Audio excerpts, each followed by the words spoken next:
What's up, guys? Logan here.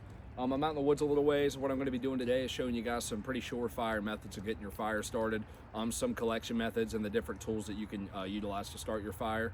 So let's go ahead and get into it. All right, guys, so obviously when you come out, you're going to have some kind of firewood or fire starter of your own, but I'm going to show you guys a collection method that I utilize if I'm looking for like something dry to start, like Doc and I did on our recent trip. So this dry bark here on all these trees, this stuff is super dry, whether the tree's alive or not. Like this stuff's just peeling right off. It's going to shed off the tree anyway. So you would just collect whatever amount you need of this to get your fire going. I'm not going to take too much because I have my other methods of starting the fire that I'm going to show you guys. But just collect some dead bark off the tree. Any trees that are dead and fallen, or that are dead and standing, that are hollowed out, you can break sticks and branches, or even sometimes a majority of the tree off and down, and use that for firewood as well. But we got some dry bark here, extremely dry actually, and this will burn extremely good. As you can see, it's very dry. All right, guys, so what you do, as most of you know, those of you who don't, you're gonna clear your area out. Now, obviously there's still snow on the ground. It's actually drizzling lightly right now, some rain, but I'm gonna go ahead and clear down into the dirt here. And even though it's still wet, this will give me a better base to build upon. I'm actually gonna take this dry bark that I got off the tree, and I'm gonna use it as a layer. So I'm gonna set it down, because this will be a dry base from the ground. So I'm gonna build that like that, and then what I'm gonna do is split up some of my wood, and I'm gonna build a little shape here. I'll show you guys in the video, and then we'll get into starting the fire because the rain's starting to pick up. All right, guys, so what I'm gonna do now is I'm gonna split some of these corners off. I got this Fisker's X7 here, and I'm just gonna take some of the corners off of the wood, break it down. The inside of this wood, even though it's been setting out in rainstorms and numerous snowstorms, the inside of the wood, as you can see the dry parts of the wood. And we're gonna also use this as a bottom base layer here. So I'm gonna take and build these across this. So I'm just gonna come back to the corner right here. There we go. Dry. Leave that right here. Make a little stack.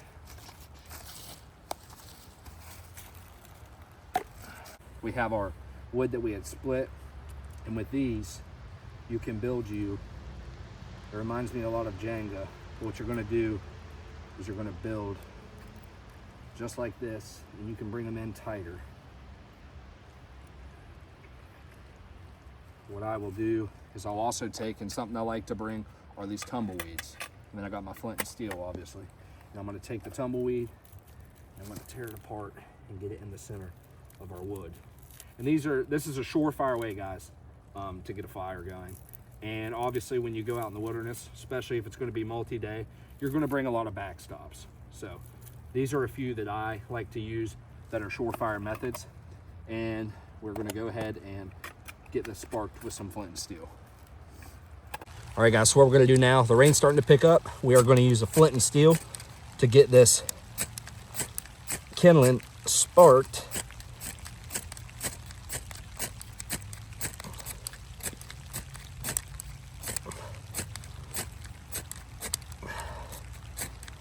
And it can take quite a few, especially with the rain coming down. All right, guys, so as the rain's starting to pour down and the dry kindling right here got a little wet, I'm gonna move into another method. This is a cotton ball soaked in aquaphor, like a petroleum jelly, and we are gonna do our best to get it lit. Okay, so the cotton ball is lit, and what we're gonna do now is take more of our dry. What I'm going to do is work it down into the dry kindling down here. And actually that is burning extremely good. Keep our build. All right, that's burning nice and hot. So what I'm going to do now is continue to build my wood around the fire. So run over here. And we will just simply build our wood in the shape that we prefer. I know that it fell here a little bit, trying to move the cotton ball so sticky, stuck to all the wood, but that is going swell.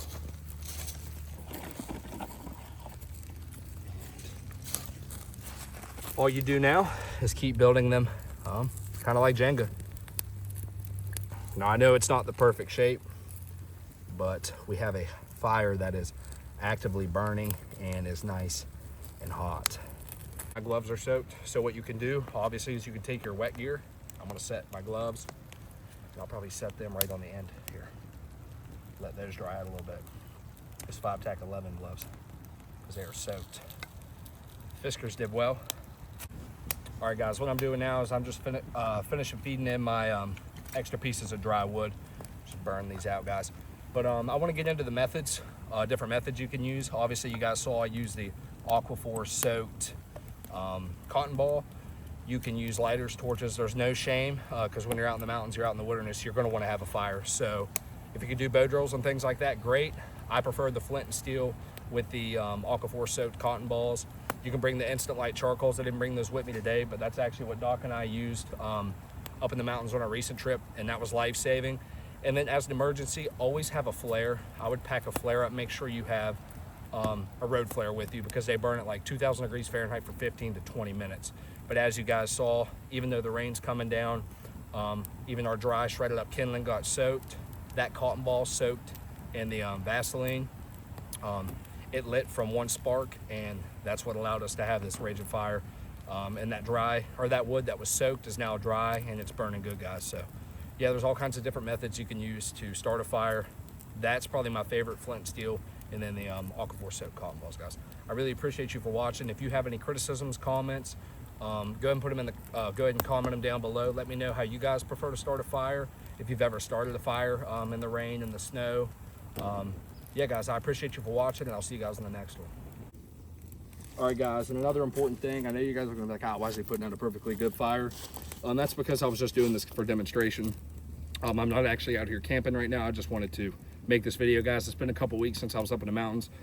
I've been sitting around kind of bored. The snow came down. There was a lot more yesterday. It was snowing, but it heated up and turned into rain. So I just wanted to get out and make a video, because I'm addicted to it, guys. What I'm going to do now is show you guys how to put out your fire. Always put out your fire when you leave, no matter whether you're camping, multi-day, what have you. You don't have to drown your fire, but make sure there's no active embers, and make sure there's no way that any of this fire could spread when you leave. So my favorite way is to simply get the fire rolling around, and I am going to completely douse this fire. So I'm going to take some snow. So over here, guys, collect some snow, some wet leaves, some stuff that's just absolutely soaked, and start to douse the fire out. And it will not take long.